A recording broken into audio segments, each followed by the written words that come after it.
Welcome. Welcome to the We Robot Party. So we have quite a show for you tonight. I think you're gonna like it. As you can see, I just arrived in the robotaxi, the cybercab, and there's 20 more where that came from.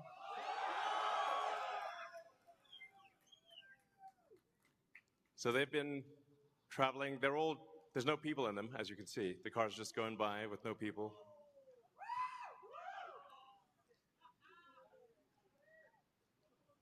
And we have 50 fully autonomous cars here tonight. So you'll see Model Ys and the cybercab, all driverless. You'll be able to take a ride in the cybercab. There's no steering wheel or pedals. So I hope this goes well. We'll find out.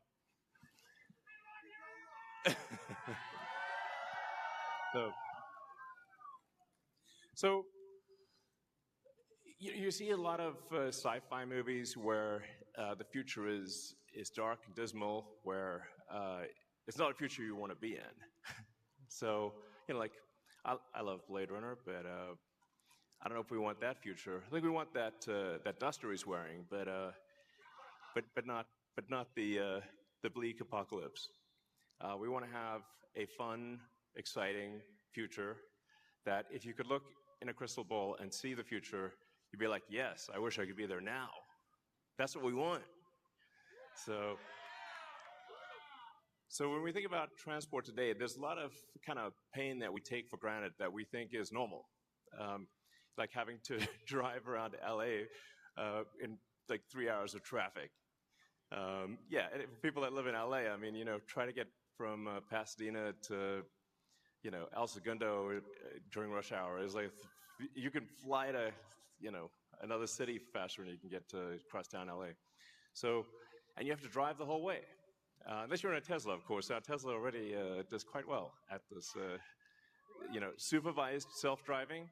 So supervised full self-driving is actually working quite well. I'm sure there's people in the crowd, you're using that, yeah? So we'll move from supervised full self-driving to unsupervised full self-driving, where the car, you could fall asleep and wake up at your destination. So, but there's also a challenge for a lot of people that cars cost too much. I mean, when you factor in everything that goes into a car and the car insurance and the car payments and the storage of the car, it's very expensive. So and you say like how many hours a week are cars used? Your average passenger car is only used about 10 hours a week out of 168 hours. So the vast majority of the time, cars are just doing nothing.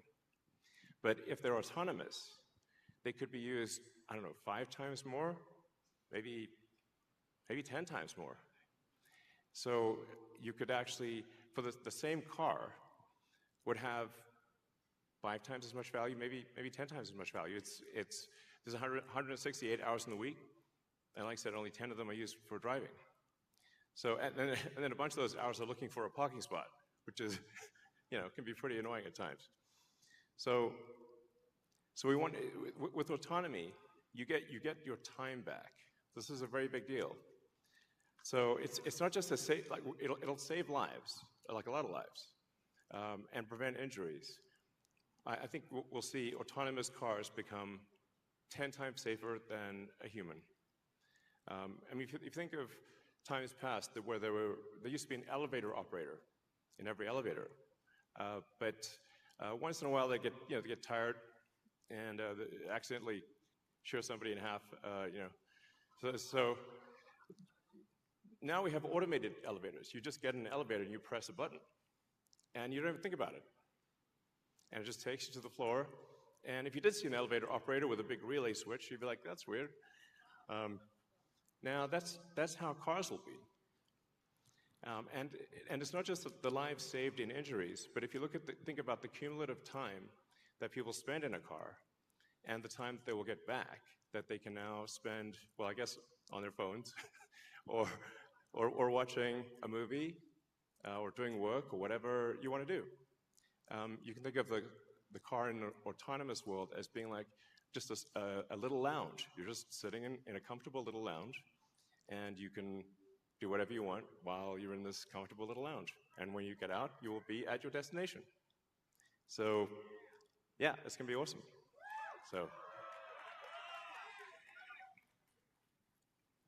So in fact, I think the cost of autonomous transport will be so low that you can think of it like individualized mass transit. The average cost of a bus per mile for a city, not the ticket price because that is subsidized, but the average price is about $1 a mile.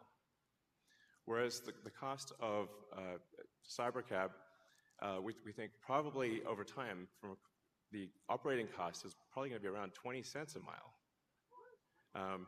And price, including taxes and everything else, probably ends up being 30 or 40 cents a mile. So yes, and you will be able to buy one.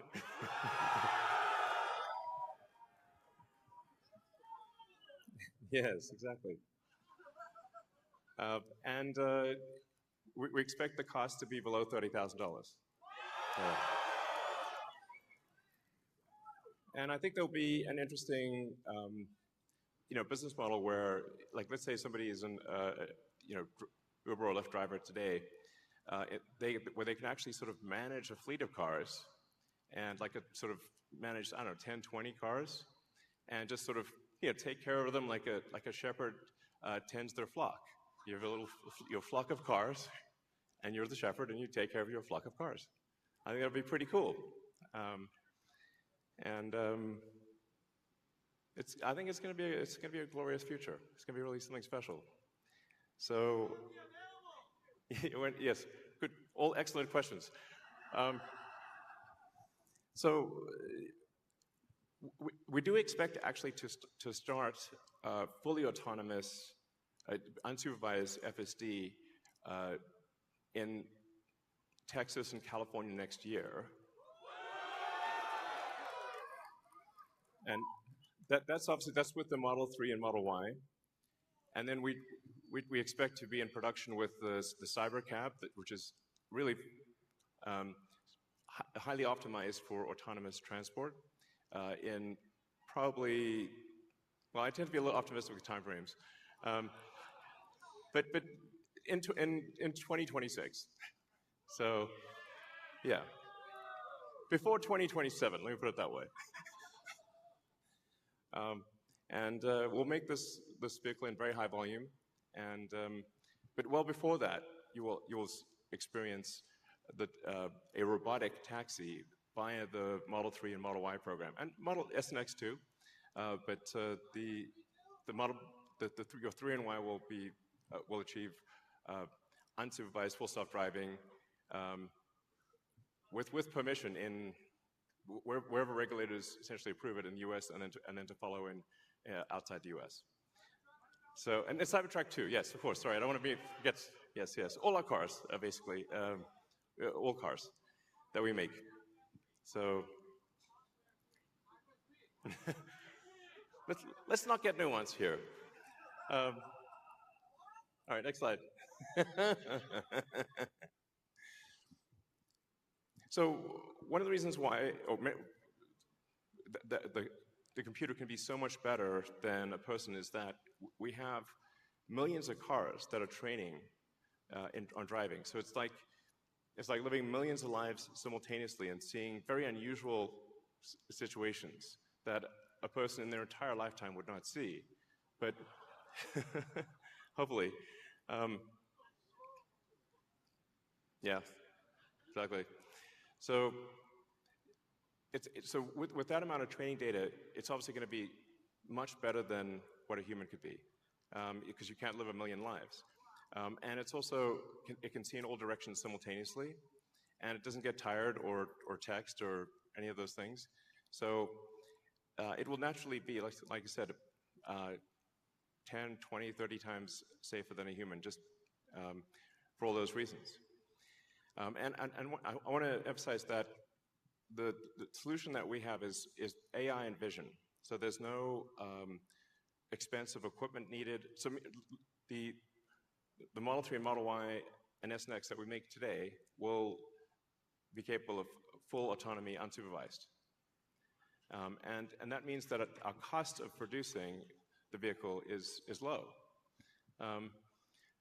Now, we are going to actually overspec the computer for the Cybercab.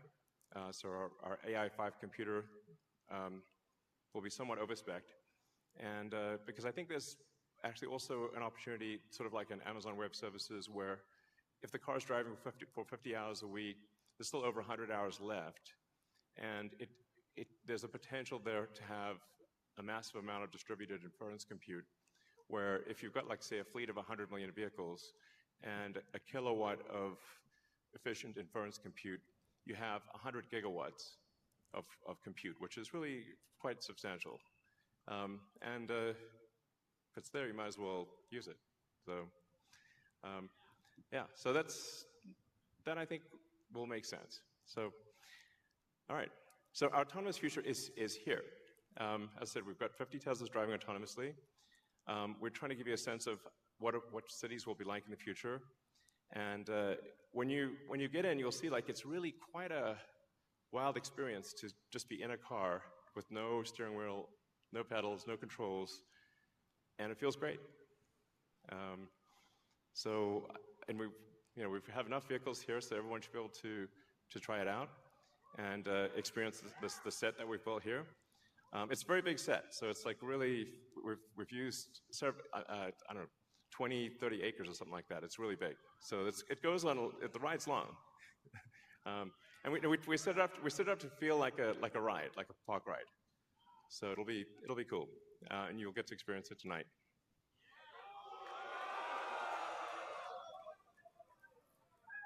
Something we're also doing is, and it's really high time we did this, is inductive charging.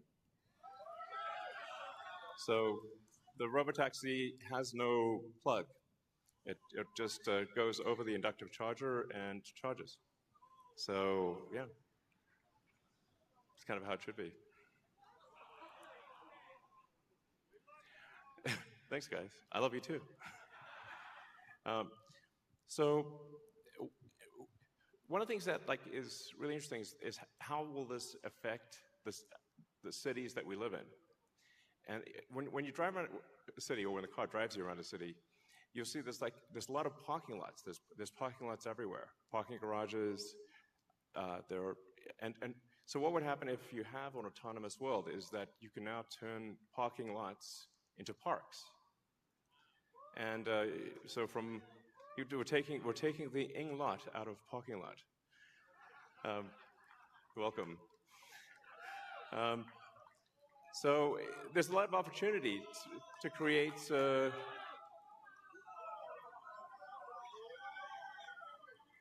green space in the cities that we live in.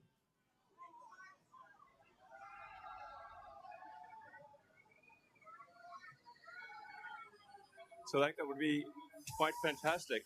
Oh, and also, what happens if you need a vehicle that is bigger than a Model Y?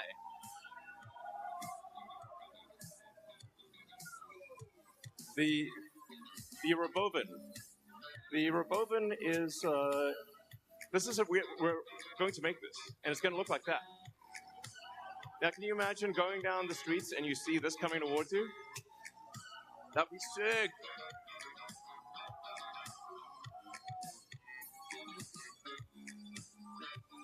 So this can carry up to 20 people, and it can also transport goods. So you can configure it for goods transport within a city, or transport of up to 20 people at a time. So this is gonna, the Robovan is what's gonna solve for high density. So if you want to take a sports team somewhere, or you're looking to really get the cost of travel down to, I don't know, 5-10 cents a mile, then you can use the Robovan. Some people call it the Robovan, but so yeah.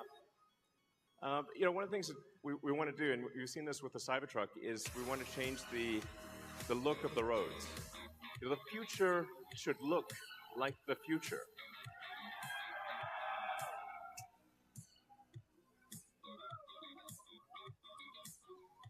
So, speaking of robots, so everything we've developed for our cars, the batteries, power electronics, the advanced motors, gearboxes, the software, the AI inference computer, it all actually applies to a humanoid robot. So the same techniques, it's just a robot with arms and legs instead of a robot with wheels. And we've made a lot of progress with Optimus. And as you can see, we started with someone in a robot suit, sort of down, and then we've progressed dramatically year after year. So if you extrapolate this, you're really going to have something spectacular, something that anyone could own. So you could have your own personal R2-D2 C3PO. And I think at scale, this would cost something like, I don't know, $20,000, $30,000. Probably less than a car, is my prediction, long term. Now, it'll take us a minute to get to the long term, but fundamentally, at scale, the Optimus robot, you should be able to buy an Optimus robot for, I think, probably $20,000 to $30,000 long term. So, and what can it do? It'll basically do anything you want. So it can be a teacher, babysit your kids. It can walk your dog, mow your lawn, get the groceries, just be your friend, serve drinks. Whatever you can think of, it will do. And yeah, it's going to be awesome. And I think this will be the biggest product ever of any kind. Yeah. Because I think everyone, of the 8 billion people of Earth, I think everyone's going to want their Optimus buddy.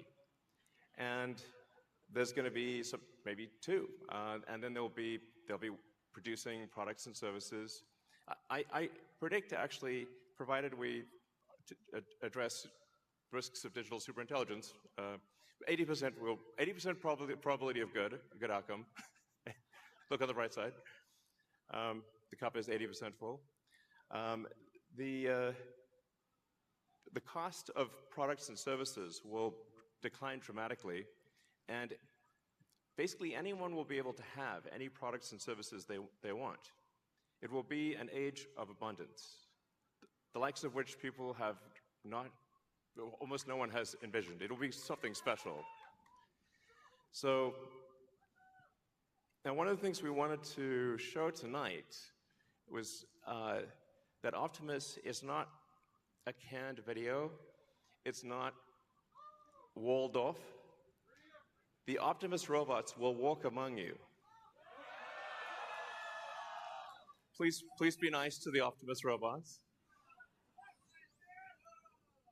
So you'll be able to walk right up to them, and they'll serve drinks at the bar. And you'll directly, I mean, that's just, it's a wild experience just to have humanoid robots, and they're there. You're just in front of you.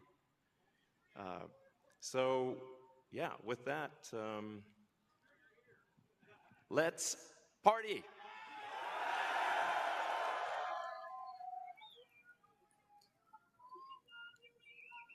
I love you guys too.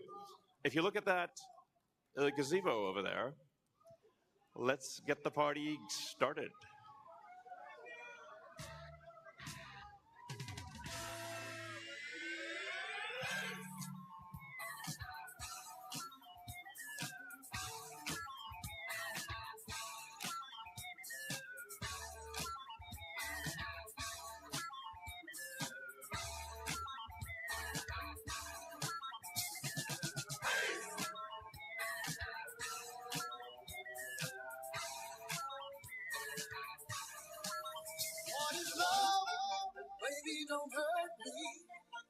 don't hurt me no more.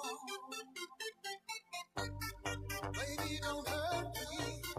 Don't hurt me no more.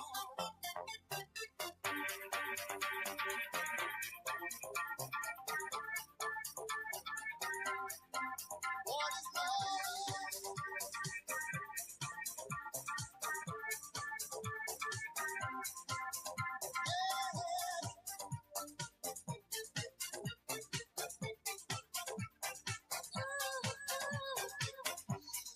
I don't know.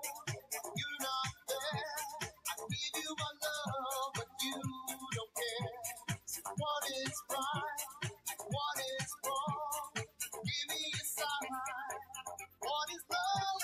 Baby, don't hurt me. Don't hurt me no more. What is love? Baby, don't hurt